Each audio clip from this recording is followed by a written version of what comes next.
Seus irmãos que eram mais experimentados, que eram soldados do exército de Saul, eles não tiveram coragem, mas Davi era corajoso. E quando se é corajoso, é maravilhoso, porque a pessoa que é corajosa, ela enfrenta toda e qualquer situação. Mas não adianta ela ter coragem e não ter Deus com ela, porque é importante ajuntar tudo, né?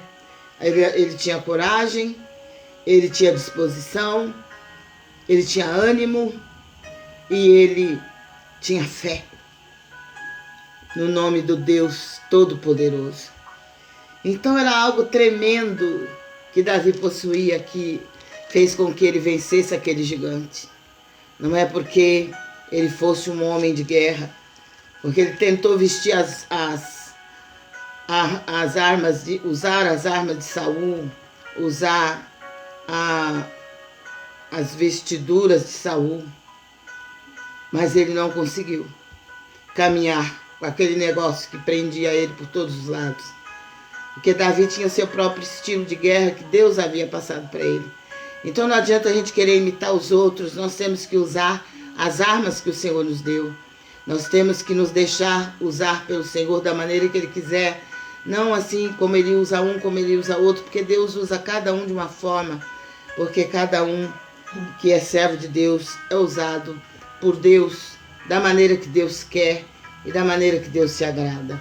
Então Davi, ele não conseguiu usar as armas de Saul, mas ele usou as suas próprias armas, que é as armas que Deus havia ensinado ele a usar no momento em que as ovelhas estavam em perigo, no momento em que os lobos atacavam as ovelhas.